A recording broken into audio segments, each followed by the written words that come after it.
Thank you for listening to High Green, the official podcast of the Boston Maine Railroad Historical Society, where we delve into the history, memories, and legacy of the route of the Minuteman. High Green is funded by your membership in the Boston Maine Railroad Historical Society, and any views expressed on the show are solely those of the owner. If you'd like to learn more about what we do in the society or join us, you can head right on over to our website, www.bmrrhs.org.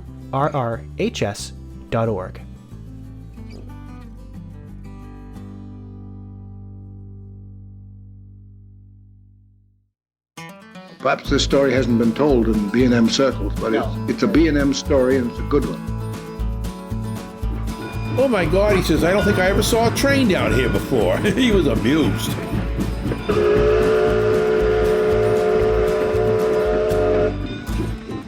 I still have that wanderlust. I still want to go back railroading. Before we get started with today's episode, just wanted to give a few updates on events that the Society is going to be participating in the next few months. On Saturday, April 8th, we have our April membership meeting. That's going to be at Rogers Hall in Lowell. It's going to start at 3 p.m. and run till about 5 p.m. And our presenter is going to be Nathaniel Hurst. He serves as the Northside Lines Terminal Train Dispatcher for Keolis, the company that operates commuter rail in Boston. He's going to show some photos and give some recollections of his time dispatching commuter trains on the former Boston and Maine Railroad. Then on Sunday, April 23rd, starting at 10 a.m. and running to 3 p.m., is the Hooksett, New Hampshire Lions Club Model Railroad Train Show, which is located at Colley Middle School in Hooksett, New Hampshire. That's going to be a great show. It always is. We're going to have tables there. We'll have merchandise, books, clothing, DVDs, some model trains for sale, so be sure to stop in at the Hooksett Train Show if you get the chance. And then in May, we have our membership meeting in Plymouth, New Hampshire at the old Plymouth Senior Center, downtown Plymouth, located right next to the railroad tracks, and that's actually the old Boston and Maine station there in Plymouth. It's going to start at 1 o'clock p.m. on Saturday, May 6th, and our presenter is going to be Bruce Davison, who we've actually had on this podcast as a guest, and he's going to talk about his time working for the Wolfboro Railroad Central Division, operating freight on the state-owned line between Concord and Lincoln, New Hampshire, from 1976 to early 1977. And without further ado, we'll continue right into today's episode.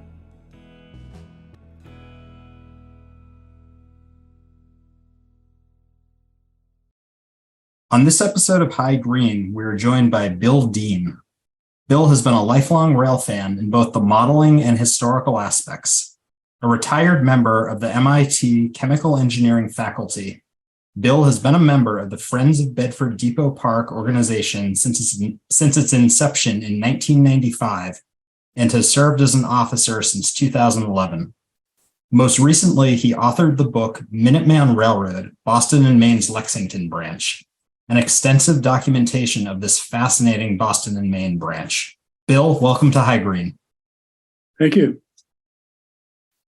So, Bill, I'll start from the beginning here. How did your interest in the Lexington branch start off?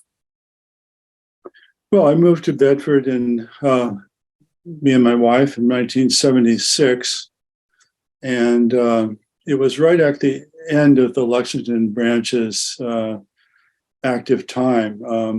Of just a few months later, passenger service ended in January 77 very suddenly at the end of a snowstorm. And so actually I never got to ride on it or actually know the branch firsthand while it was still alive. But being a rail fan, I was intrigued by learning about what must have been there. The tracks or abandoned tracks in the Bedford yard were still in place for several years, after the abandonment. And so once I had some time as I was nearing retirement, I had an opportunity to dig into the history a bit myself and discovered some surprising things. What were some of the surprises you discovered? Well, there are quite a few, actually. I knew the outlines of what had happened from John Worden's small book that had come out a number of years ago called Arlington's Little Local Railroad. But among the things that I had no idea about were what I think of as the Lexington branch's immediate prehistory, which is that it became feasible because of a very unlikely industry, namely the export of natural ice from ponds in West Cambridge, Fresh Pond and Spy Pond, to tropical ports, actually to places as far away as Calcutta. The natural ice industry was booming in the 1830s and 1840s, and it was outstripping the ability of horse-drawn wagons on muddy roads to get the ice from those ponds 4 miles to the deep water docks at Charlestown. And the history of that whole industry was a surprise to me. I had no idea it existed. And it was that need for transportation from what is now West Cambridge to Charlestown that caused the Charlestown Branch Railroad to be extended from Charlestown out to the Fresh Pond area. And that in turn, by covering the first 4 miles, made it feasible for the citizens of present-day Arlington and Lexington to finance their own railroad, the additional 7 miles to Lexington. Yeah, so I've always found the ice industry pretty fascinating myself. As a former resident of East Arlington, I lived there for multiple years, a few years back, and I found out about the ice history on Spy Pond, and it's a really interesting little tidbit of history that's kind of, in a lot of ways, seems to be kind of lost in more recent times. Not too much evidence today of any sort of ice facility at the pond, but always neat to know that it was a large part of the economy back in those days. So that sounds like a fascinating part of the railroad as well. Yeah, I mean, another industry I've been completely unaware of, with a little bit more of a tangential connection to the Lexington branch, was the extensive brick industry in West Cambridge, what's now called West Cambridge. The nomenclature is very confusing, of course, because, as I think you know, the town of West Cambridge was renamed itself Arlington in 1867. And so the old West Cambridge is really, Arlington, but the present day West Cambridge is the part of Cambridge, west of, kind of in the Alewife, Brick Parkway, area. So anyway, there's that issue with the nomenclature. But for thousands of times driving to work, I drove down Alewife Brook, Parkway through an area that I learned was once covered with clay pits and brick manufacturing plants. And you would never know it today, although there is actually still one existing flooded clay pit off of Ringe Avenue. That's a remnant of that industry. But that and one house formerly occupied by a brickyard supervisor are all that remained of that industry. Actually, it's funny, Bill. I know exactly where that pond is you're talking about. For many years, I walked to Alewife to get the red line into work every day. I walked by the pond or drove by it. So I never knew that was a remnant of the clay and the brick industry, though. So that's fascinating to find out as well. Yes, I mean, where the Ringe Towers are, the public housing along Ringe Avenue, that land there was all clay pits and brickworks, and the brick industry lasted much longer than the ice industry. The ice industry was on the decline by the 1880s and was on a sort of an export scale, was pretty much gone by 1900. But the brick industry hung on until, in the form of New England Brick Company, until a little after World War II. Yeah, and it seems like for the Lexington branch, it also seems like farm products, some lumber. It seemed to have a few different types of industries along the length of the line between West Cambridge out to Bedford. It seemed to serve a decent diversity of businesses over the years. Yeah, well, talking about the freight traffic, which of course is always less important than the passenger traffic, but the loads were mostly inbound, as you say, lumber to lumber and agricultural supplies, feed and grain.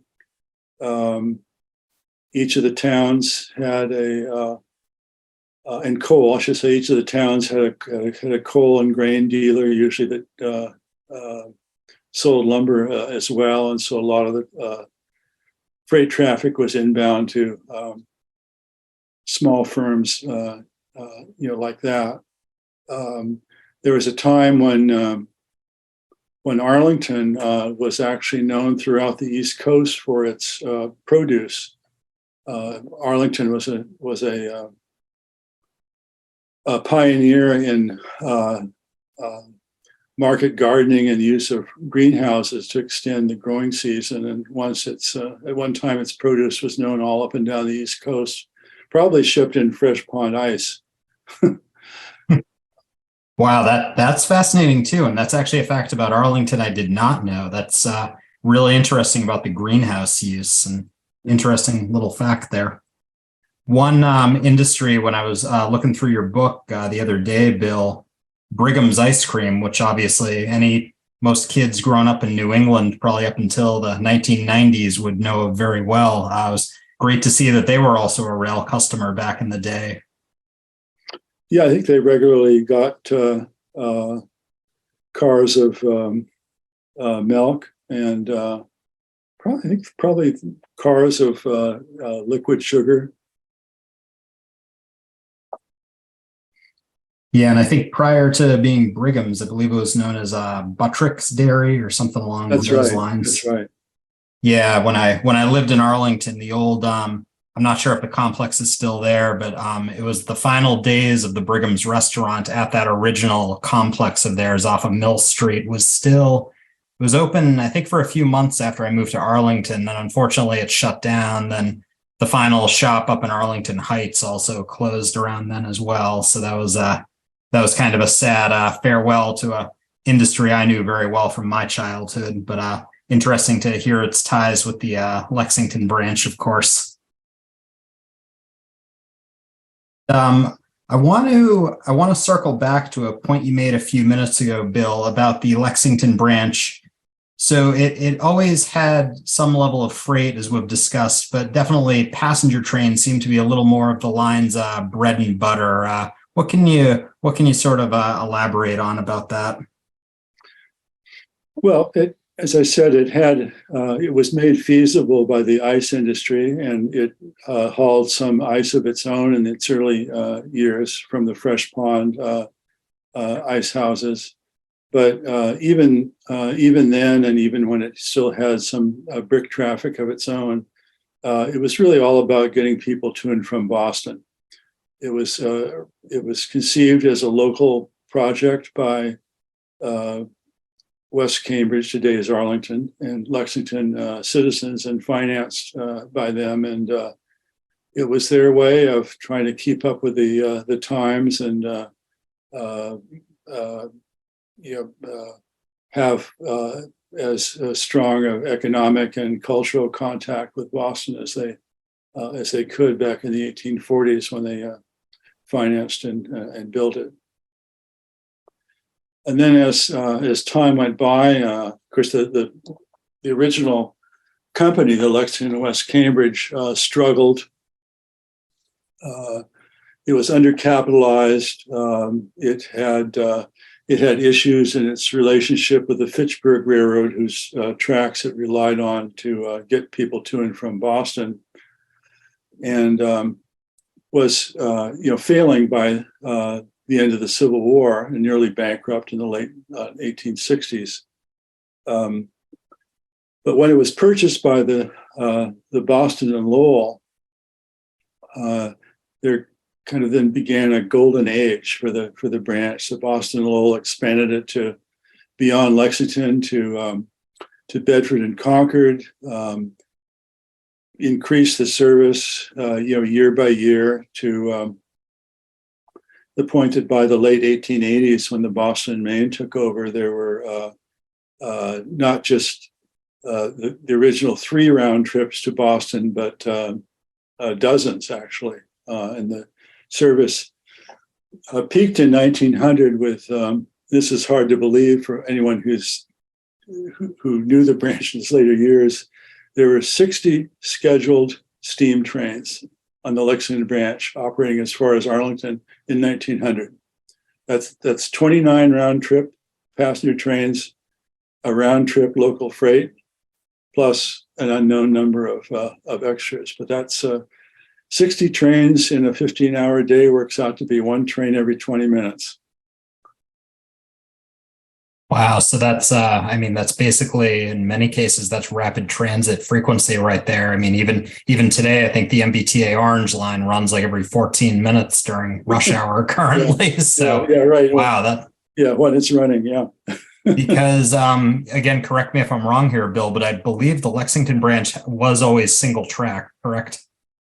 No, it wasn't. Actually, it was at one time a really high capacity railroad.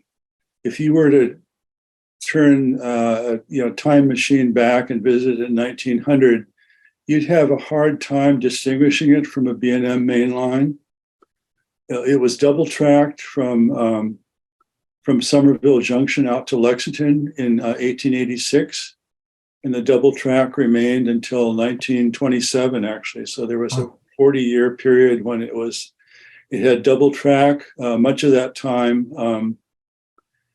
It also had automatic block signals, and it was distinguished by, I think, the only B&M branch to have its own interlocking tower in North Cambridge, which is where the Central Mass tracks join the Lexington branch. And in that little stretch from North Cambridge to Somerville Junction, there was something like 80 trains per day. So that's one every 15 minutes.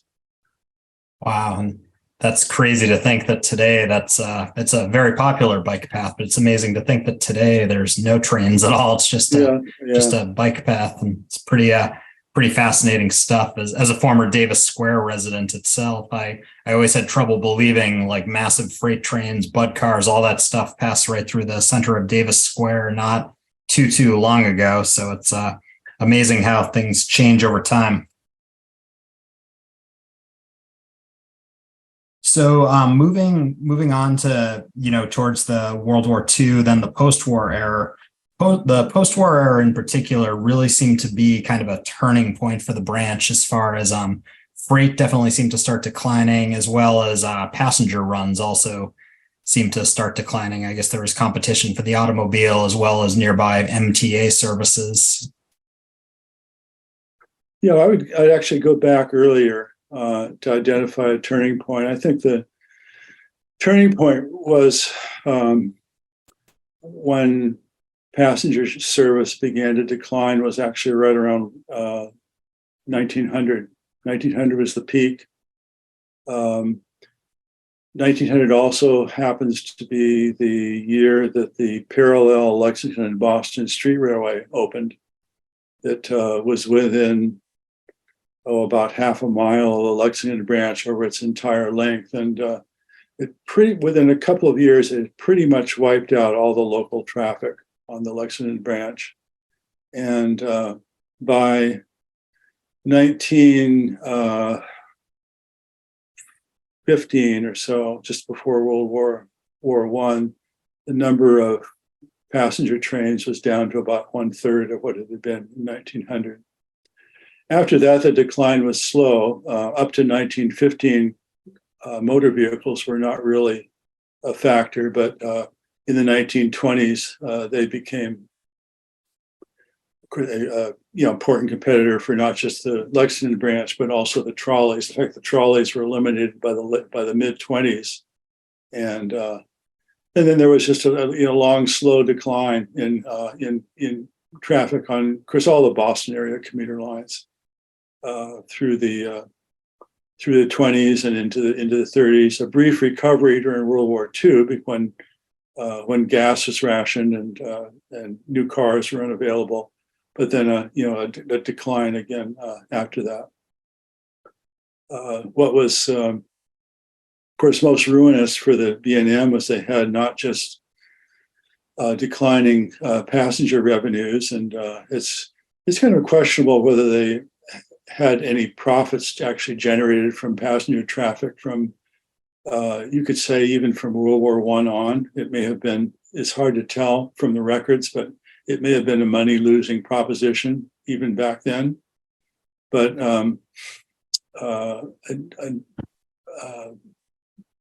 back closer to the World War I area or pre-World War I area, they could compensate for the passenger losses by their profits in freight traffic. But the freight traffic started to decline after World War II, so that was the big difference, and it could no longer support the passenger losses.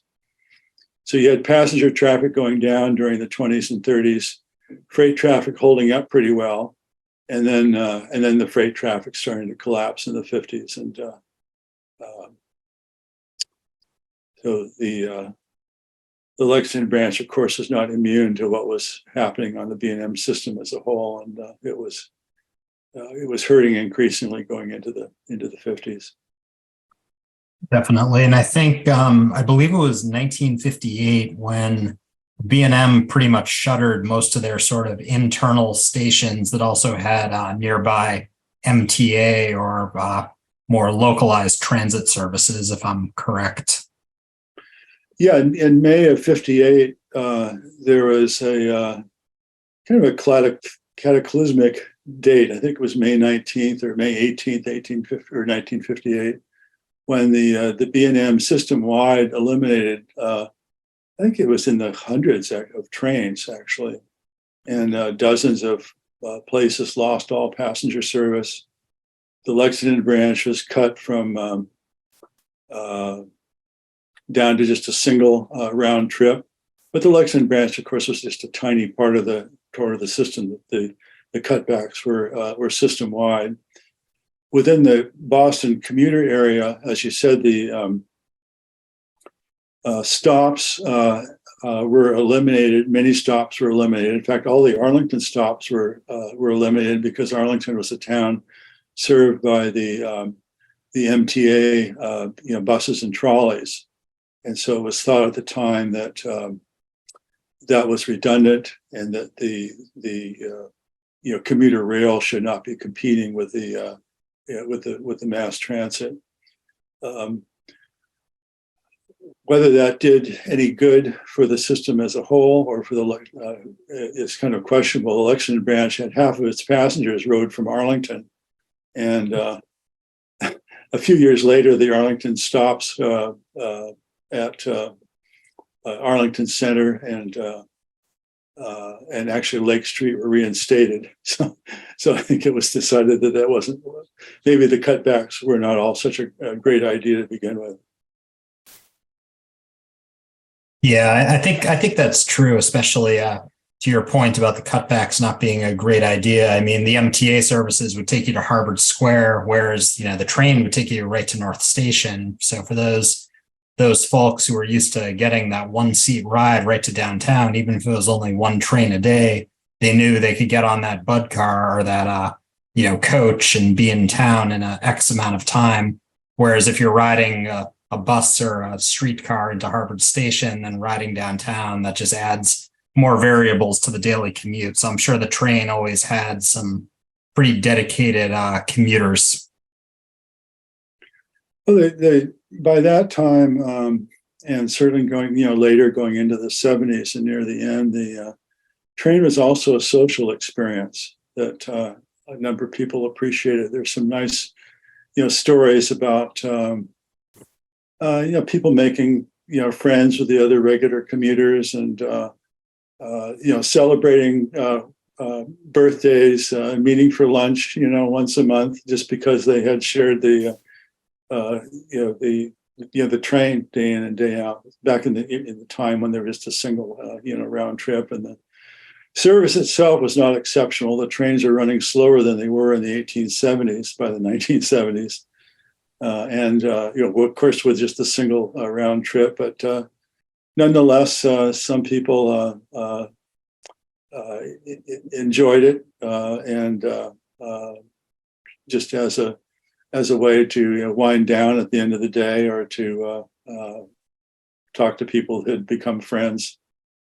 Something that you don't see too much of on buses or on the subway. Yeah, definitely not. Especially, Bill, there was one specific story in your book that I really enjoyed. It was the woman named Mary who lived near the Riedl stop in Arlington, who was always running for the train every single day. And it turns out she waited to not just get ready, but to actually get out of bed. She waited until she would hear the train in Lexington. And that just astonished me. Number one, that she could actually hear the train that far down the line. And also that she was able to then get herself together and get to that train in probably maybe only a 10 or 12 minute window, I'd imagine. Yeah, no, she was amazing. And of course, getting back to the social aspect of the commuting, it got to the point where the other passengers, she would be racing down the street, hailing the train, and the other passengers would be yelling, "Wait for Mary! Wait for Mary!" And she had to run under the Brattle Street overpass and then up the stairs, and those stairs are still there. They now reach the Minuteman Bikeway, and I think of them as Mary's stairs. Maybe someday we can have a plaque placed there, and an acknowledgement of her endeavors every single day. But I really thought that was a fascinating story. So getting more into like the later and the final years of the passenger trains on the branch, did anything significant change with the service between the B&M to sort of MBTA, like jurisdiction change? I think that was in like 64 when the MBTA came to be, and then like was any changes in service at that point, or was it basically just kind of running on fumes? Yeah, I think that's a good way to put it. I think the MBTA was formed in 64 and began, I think, actually providing subsidies in 65, if I remember correctly. Of course, the B&M was still operating the trains on contract, and did so until actually December of 76, when the MBTA bought the rest of the B&M's commuter trackage and equipment. I described that whole process as just one of gradual deterioration, increases in running time, more and more slow orders as the trackage got worse and worse. There's one of the stories I recorded is of somebody working on Tom Thompson, actually working for a summer job as a track laborer, watching an RDC in West Cambridge pass a section of track they're working on, and describing it as looking like a carnival ride as the car rocked back and forth, and wondering if it was going to end up on its side. So yeah, it was just kind of a period of gradual deterioration. The MBT, I'm sure, was doing its best with the limited funds it had, but it was spending most of its money on trackage near North Station, and the Lexington branch, in terms of the patronage, was a low priority, and so it was not getting much in the way of track repair, funding, and that was causing the rides to increase almost year to year. On that note, Bill, were there any notable derailments or accidents that you remember from the later years, or? Not from the later years, and actually not that many from earlier years. There were some amazing accidents in the early years, going back through the 1880s to the 1920s, when the trains were running at the traditional 45 mile per hour speed limit. Near the end, it was more like 10 miles per hour. But one nice thing about the Lexington branch is there was never a fatality in 135 years, at least not that I could discover any. any word of. One accident that comes to mind it would have been, I have to look it up actually, but in the 1940s, I think, that there was a washout just south of Arlington Center that caused an inbound train pulled by an Atlantic to hit a soft fill and derail, and just a two-car train. And the engine ended up and the car is at sort of a 45-degree angle on this 10 or 15-foot embankment. And there were only 3 passengers. It was the last inbound of the day. So fortunately, there were only 3 people. And they didn't even bother giving their names to the train crew. They just got up, left the car, and walked up to Mass Ave to continue their trip into Boston. Imagine that, happening, today. Sound like hardy New Englanders to me. Yeah, hardy New Englanders, and just another day going into Boston. I mean, I guess it's in some ways similar to sometimes riding the MBTA these days. So yeah, more and more like that. So back to sort of the final years of the Bud car service, Bill. So it seems like the service ended extremely abruptly in that they left for Boston one day, a winter day, January 10th, 1977. And, there was snow in the forecast. It ended up being a fairly large storm, but it never seemed to occur to them early on that was going to be the last day of passenger service, did it? No, there was no planning that I could uncover any evidence of. Certainly no public announcement. Of course, what's happened is the nor'easter came in. There was snow. There was some warming, and then a deep freeze. And so, with just the one train per day to Boston, and nothing else on the track in between morning and evening, the track iced over so extensively that it made it really difficult to get out to Bedford, in addition to the snow. And by the time they got there with the one RDC with the help of a switch engine, they were stuck. They couldn't move in either direction, actually. And the crew went home. They were told not to report the next day. No announcement was made for the passengers. Many of them showed up at their either at Bedford or at Lexington, thinking they could ride the train in the next day, but there was no service. They took buses instead. And then it wasn't until actually March when the MBTA actually announced officially that the service would not be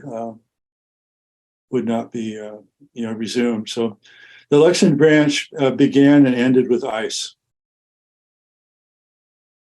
That's a great way to put it. Being a resident of Bedford at that time, Bill, in that sort of interim period between January and March, were you at all surprised when finally in March the MBTA said that's it, or was there hope that the train could come back? Yeah, well, the whole discontinuance happened so quietly, and the train was not a convenient way for me to get to work in Cambridge. And so actually I never rode the train during the 4 months when I would have had a chance to do so before it was discontinued. So I think by that point it had very little impact on people in Bedford or in Lexington. And unlike the service cutbacks that had occurred in the 1920s that created an enormous public protest, the branch just sort of died with barely a whimper. Yeah, it's amazing how sometimes that happens. You sort of got to one of my next questions, whether there was any sort of push or opposition for the service to be restored whatsoever. But it sounds like in this case, most people just realized that it had kind of run its course and that was it. Well, even I think as early as 1965, the MBT announced that service on the Lexington branch would be discontinued on one, I think early in January. And by the end of January, when the new schedules came out, they reversed their decision. So the Lexington branch was on, can I say, thin ice? For, let's stick with before the actual end of service. I may have the year wrong when they first made that announcement it would be discontinued, but it was clearly not one of the more robust MBTA sponsored services, and later on when studies were made about doing things like extending the red line out as far as Lexington, the expenditure that would have been required to do that was viewed as much less desirable than other corridors that had more ridership. Yeah, so two points. Number one, let's definitely stick with the ice theme. I'm liking it, especially as someone who's a pretty big Boston Bruins fan. It's a good theme to stick with for tonight. One thing I have wondered about the abandonment bill. So the Central Mass and the Lexington branch, I always kind of feel like they get lumped together often, that they sort of served a more lightly populated demographic compared to, like, say, the Fitchburg or the Boston and Albany main line. But the Central Mass was abandoned in 71 and the Lexington branch hung on till 77. Any ideas you might have why the Lexington was able to outlast the Central Mass, or was it just kind of coincidental? Oh, I think the exact years when they, the fact that one lasted a few years longer than the other was sort of coincidental. They had very different histories. Of course, the Central Mass had much larger ambitions when it opened in the 1880s and did make it all the way out to the Connecticut River, Northampton. It never had traffic as heavy as the Lexington branch, although it did have a couple periods of heavy freight traffic. So they're two pretty different animals, actually. Of course, the Central Mass was much longer in its maturity than was the Lexington branch. One thing they did have in common is that they were both overseen by the Boston and Lowell, and were part of the Boston and Lowell's invasion of the Fitchburg Railroad's territory north and west of Boston. And I think the Boston and Lowell was sorry it ever got involved with the Central Mass, because it was not I think if it had any profitable times, they were relatively brief. Whereas the Lexington branch, I think, was a very nice profit center for the Boston and Lowell during its its golden years in the 1870s, 80s, and 90s before the trolleys arrived. Interesting. Yeah, it's always I've always found both of those branches very, very fascinating. I guess because they were lasted into the MBTA era, but they didn't last very long. But so the other interesting thing I found about the Lexington branch is, even after they got the RDC out of the snow, brought it back to Boston, closed the book on passenger service, freight did continue for a few more years. What was that like in its final years? Well, there was very little. Let's go back a few years. Starting in the 1960s, the freight traffic, even by then, was heavily concentrated in Arlington and Arlington Heights. There was only, after 1962, the track beyond Bedford had been abandoned. There were just a couple of customers in Lexington and Bedford by that point. Griffith Ladder in Bedford was one of the last customers to have its own siding. The building is still there, by the way, opposite the Bedford Depot, next to the Bedford Depot Park, occupied by a different company. But most of the traffic was into Arlington. And it consisted, actually the biggest single customer on the branch then was an outfit called New England Farms, which brought things like onions and potatoes and other produce in from the West Coast in refrigerator cars and repackage it for local sale. They were by far the bigger. They were in Arlington Center, and were the biggest customer by some distance. The second biggest customer, I believe, then was actually the Bethlehem Steel had a distribution center in West Cambridge, and then beyond that, there was a Larson's wholesale lumber supply. In Arlington Heights was another significant customer, but there was not by the early 70s, there was not a whole lot else. And by the mid 70s, New England Farms, Bethlehem Steel were closing down. And the last customer actually was Larson Lumber. And I believe the last car coming off the Lexington branch in 81 was probably an empty box car that had delivered lumber to Larson's in Arlington Heights. Wow, and that was officially the end of rail service. But it's interesting though, the 1980s seems like, even though the rails were quiet, the bikeway hadn't gotten built yet, it seemed like the 80s were an interesting time for the corridor, and the fact there was speculation that perhaps the Red Line could be extended to Arlington, Lexington, or to Route 128. I know as you turn into Alewife on the Red Line, they even built that station for a potential future expansion on into Arlington. I always found that pretty fascinating. But in the 80s, what was sort of the temperature about, subway service, rapid transit service being used on the corridor versus, it sounds like bike groups were starting to show interest in the corridor as well. So it seems like there was a lot of different groups trying to vie for the corridor during that time. Yeah.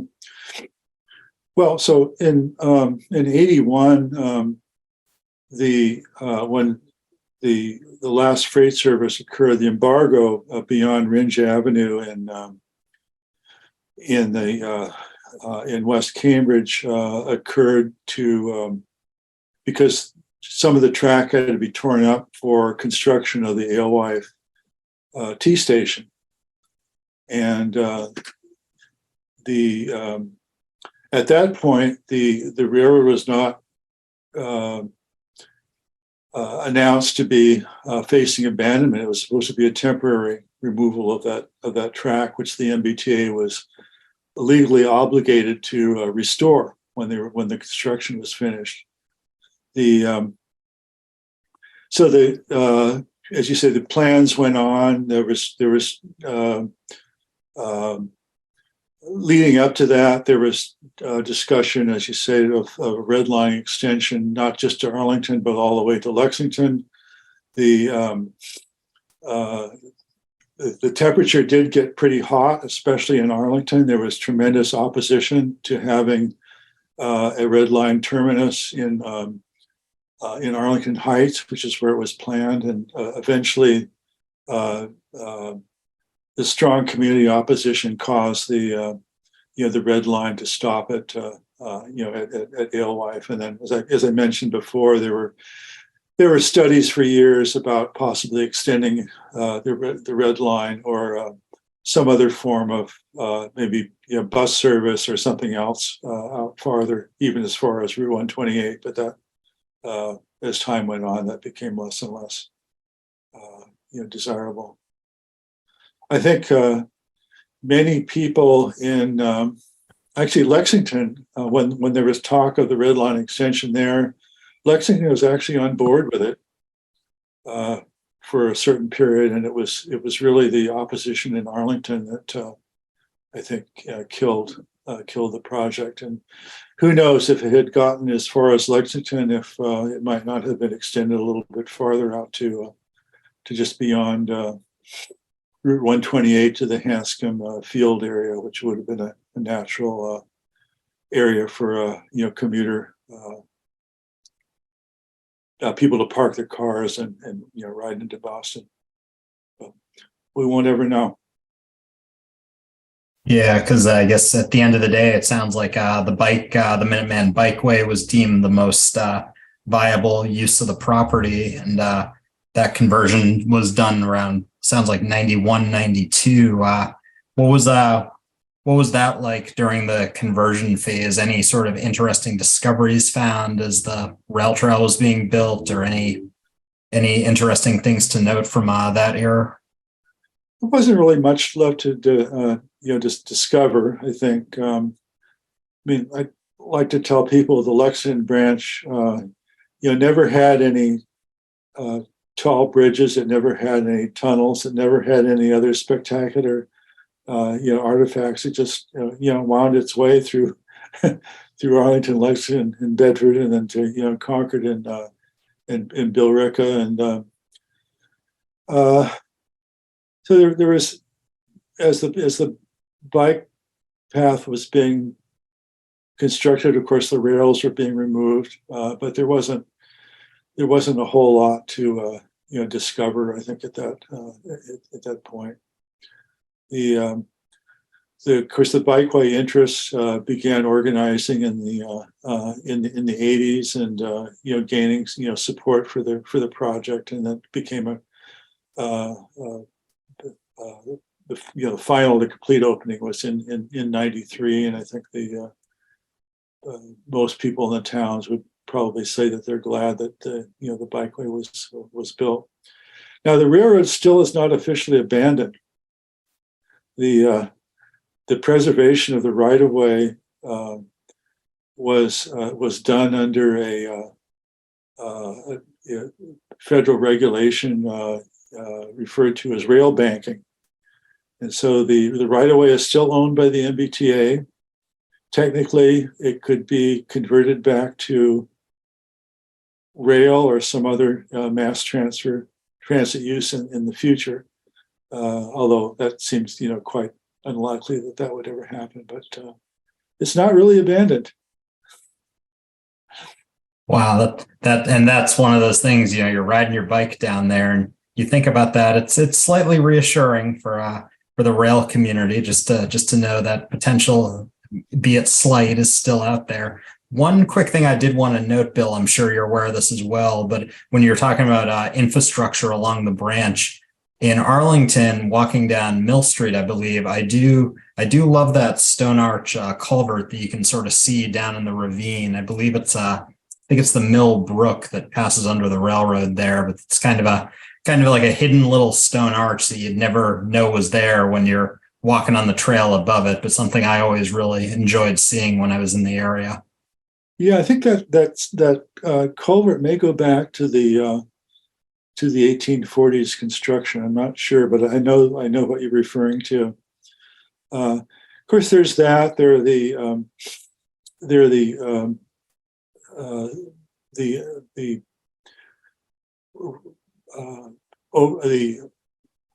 underpasses that were created in Arlington that are still the bridges over the roads are still being, of course, used by the bikeway. So those steel girder bridges are still probably the largest artifacts. There are abutments at the location of where Pierce's Bridge was in Lexington. The original granite abutments are still there. They were built to last forever.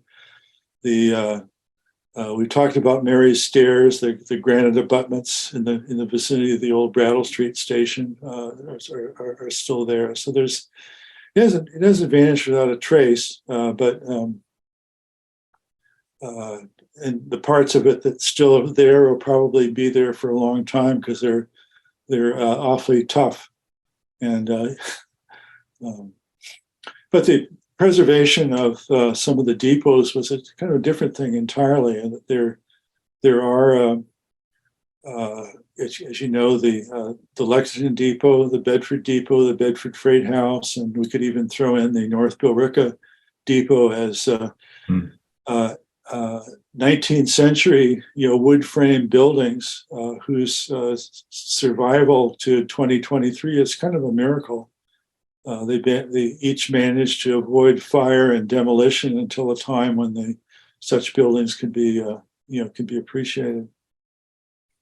Absolutely. And again, correct me if I'm wrong, but I believe the Lexington Depot, that's one of the few actual depots with a train shed that still stands, to the best of my knowledge, at least maybe on the B&M system. Yeah, it may be the only one that still stands. The train shed, of course, the bikeway runs through the train shed now, and the depot, its overall appearance is very similar to when even back in the 1950s, when there's still steam passenger trains. The train shed was, I think the parts of the depot go back to 1846 when the railroad opened, and the train shed part seems to have been added on in 1873. So that's certainly a venerable part of Lexington. Interesting. And unfortunately, I don't think there's much evidence left of it, but Lexington, I believe there was a turntable, there were yard tracks. I think mostly it's probably where those parking lots are now, but Lexington seemed like it had a decent size rail facility back in the height of the line. Yeah, Lexington off and on was an engine terminal, and it had two different turntables at different times. There was one more or less opposite the depot next to Merriam Street, and then it was replaced by one that was a little bit further south, more or less opposite where some of the first block of stores is along Mass Ave. Yeah, and of course, as we know, this sort of segues into the next topic I was hoping to hit on. 1995, the inception of Friends of Bedford Depot Park. As we know, Bedford is really fantastic little piece of Boston, Maine history that's readily available to see. So what can you tell us about the beginnings of that organization, Bill? Well, the Bedford Depot Park and the Friends of Bedford Depot Park are more than anyone else were the brainchild of my late colleague Jim Shea, who suddenly passed away last fall. And Jim was a lifetime Bedford resident, and the way he told it to me is one day he was heading into work. I think it was in April 1994, and some of the Bedford yard tracks are still in place, but there was some heavy equipment tearing up rails. And this is in preparation for, I must have the year off a little bit. I think it must have been 92 because it was the year before the bikeway was finished. Anyway, the rails are being pulled up one spring day. Jim noticed it, went home, got his camera, and took some photos, one of which is in my book, of the demolition going on, and started thinking about what a shame it was that the railroad might vanish without a trace. And got to talking to a few like-minded people in Bedford, and hatched the idea of having a commemorative sign next to the bikeway. And he said the original objective was to have a sign and a shrub. And it went from that to acquiring a rail car for display in Bedford. This is now in 94. Jim contacted the MBTA.